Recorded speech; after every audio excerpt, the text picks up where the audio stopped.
Hi friends, welcome to Pratap G Tech. Realme 3 Pro 22-ാം തീയതി 12:30 launch ചെയ്യാണ്. ഈ ഒരു പ്രോഡക്റ്റ് ലോഞ്ച് ചെയ്യാൻ പോകുമ്പോൾ തന്നെ അതിന്റെ സ്പെസിഫിക്കേഷൻസ് കുറച്ച് കാര്യങ്ങൾ ക്ലിയർ ആയിട്ടുണ്ട്. ഇതിന്റെ പ്രൊസസ്സറിന്റെ കാര്യങ്ങളൊക്കെയാണ് ക്ലിയർ ആയത്. ഈ പ്രൊസസ്സറിന്റെ കാര്യങ്ങളൊക്കെ കൺഫേം ആയ ഒരു നിലയിലാണ് റെഡ്മിയുടെ ടീമിൽ നിന്നും ഈ പ്രൊസസ്സർ മോശമാണ്, അല്ലെങ്കിൽ ഇതിനേക്കാൾ ബെറ്റർ ആണ് റെഡ്മി നോട്ട് 7 പ്രോയിൽ ഇരിക്കുന്ന പ്രൊസസ്സർ. ഇവരുപയോഗിക്കുന്ന Realme 3 Pro ഉപയോഗിക്കുന്ന ഈ പ്രൊസസ്സർ റെഡ്മി പണ്ടേ ഉപയോഗിച്ച് വിട്ടുകളഞ്ഞ പ്രൊസസ്സറാണ്. അപ്പോൾ ഇത് പോരാ, നോട്ട് 7 പ്രോയിലെ 675 ബെറ്റർ എന്നൊക്കെ പറഞ്ഞുകൊണ്ട് ഒരു ട്വീറ്റ് ചെയ്തിരിക്കുകയാണ്. അപ്പോൾ എന്താണ് ഇതിന്റെ സത്യാവസ്ഥ? ഇതിലെ പ്രൊസസ്സറാണോ അതോ റെഡ്മി നോട്ട് 7 പ്രോയിലെ പ്രൊസസ്സറാണോ നല്ലത്? നല്ല പ്രൊസസ്സർ ഉണ്ടായതുകൊണ്ട് മാത്രം ഈ ഫോണിൽ ഏതെങ്കിലും ഒരെണ്ണം നന്നാവും? ഈ 3 കാര്യങ്ങളാണ് നമ്മുടെ ഇന്നത്തെ വീഡിയോ. എന്തൊക്കെയാണ് ഫീച്ചേഴ്സ്, ഇതിലേതാണ് ബെറ്റർ, ഇതിൽ ബെറ്റർ ആവാൻ സത്യത്തിൽ എന്തൊക്കെ വേണം, ഈ 3 കാര്യങ്ങൾ. അപ്പോൾ നമുക്ക് വീഡിയോയിലേക്ക്. Realme 3 പ്രോയിലെ specifications. സ്നാപ്ഡ്രാഗൺ 710 ആണ് ഇതിലിരിക്കുന്ന പ്രൊസസ്സർ എന്നാണ് പറയുന്നത്. ഒപ്പം തന്നെ ഇതിനകത്ത് ട്രിപ്പിൾ കാർഡ് സ്ലോട്ട് ഉണ്ടായിരിക്കും കേട്ടോ. ആ കാര്യം നമുക്ക് റിയൽമിയുടെ എല്ലാ ഫോണുകളിലും കാണാം.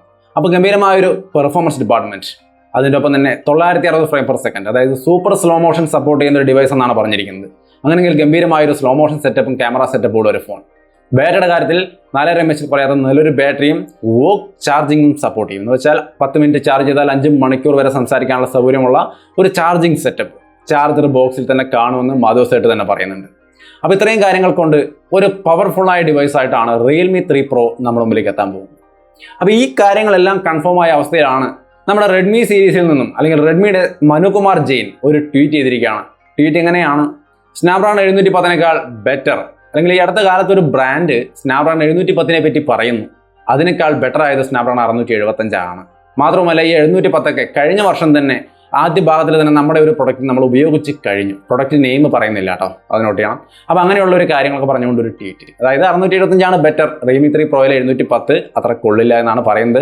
Realme 3 Pro എന്നോ റിയൽമിന്നോ എടുത്ത് പറയുന്നില്ല, നമ്മൾ ഊഹിക്കണം. കാരണം ഇവിടെ വേറൊരു ബ്രാൻഡും 710 കുറിച്ച് ഇപ്പോൾ ഇവിടെ പറയുന്നില്ല, റിയൽമി മാത്രമാണ്. അപ്പോൾ എന്തായാലും ഗംഭീരമായ ഒരു ട്വീറ്റാണ് ഈ സംഭവം. സത്യം എന്താണ്? ഈ സ്പെസിഫിക്കേഷൻസ് വെച്ച് നോക്കിയാൽ 710 എന്നാണ് നമുക്ക് മനസ്സിലാവുന്നത്. ആ ഒരു പ്രൊസസ്സറിനേക്കാൾ ബെറ്റർ തന്നെയാണോ മനുകുമാർ ജെയിൻ പറയുന്ന പോലെ ഈ 675? ആ കാര്യം ഞാൻ ക്ലിയർ ചെയ്യാം. Snapdragon 675 cryo 460 ARM Cortex A76 ആണ് അതിൻ്റെ ലേറ്റസ്റ്റ് ആണ്. സ്നാപ്ഡ്രാഗൺ 710 വന്നു കഴിഞ്ഞാൽ ക്രയോ 360 ARM Cortex A75 സ്വല്പം പഴയതാണ്. പക്ഷേ GPUവിൻ്റെ കാര്യം നോക്കിയാൽ അഡ്രീനോ 616 ആണ് 7 ടണിൽ വരുന്നത്. 675 നമുക്ക് അഡ്രീനോ 612 ആണ്. കുറച്ച് പവർ കൂടിയ GPU നമുക്ക് 710 കിട്ടുക. ഗെയിമിംഗ് പെർഫോമൻസ്, സ്പീഡ്, അവേക്കൻ എന്ന് പ്രത്യേകം പറയുന്നതിൻ്റെ കാരണം ഈ പറയുന്ന GPU ഉള്ളത് കൊണ്ടായിരിക്കണം. പിന്നെ ബാക്കിയുള്ള കാര്യങ്ങൾ, നമുക്ക് ഇമേജ് പ്രോസസ്സിങ്ങിൻ്റെ കാര്യം നോക്കിയാൽ 675 ബെറ്റർ.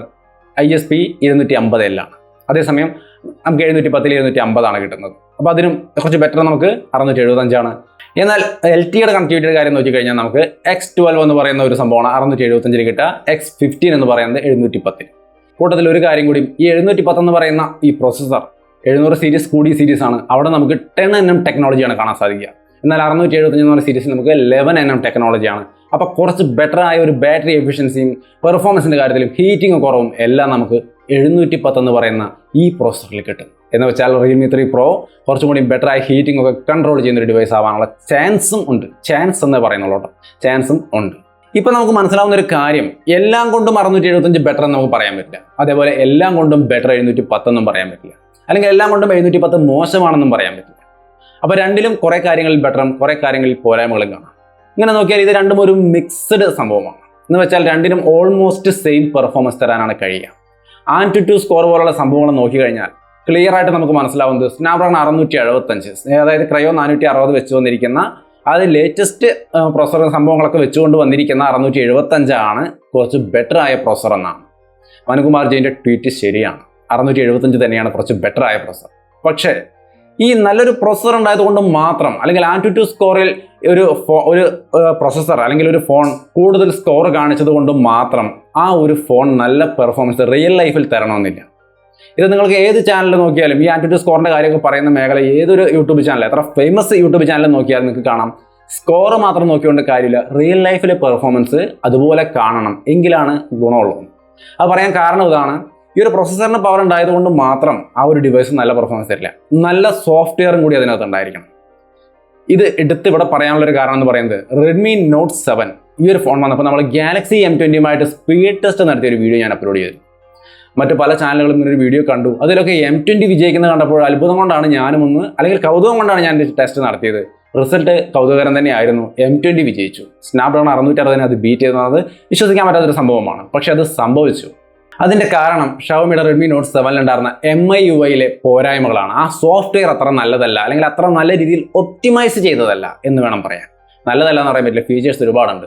പക്ഷെ നല്ല രീതിയിൽ ഒപ്റ്റിമൈസ് ചെയ്യപ്പെടാത്തത് കൊണ്ടാണ് ഈവൻ പവർ കുറഞ്ഞ പ്രോസസ്സറുകളുള്ള ഫോണുകൾ പോലും സ്പീഡ് ടെസ്റ്റ് പോലുള്ള സംഭവങ്ങളിൽ ഈ ഫോണിനെ തോൽപ്പിക്കുന്നത്.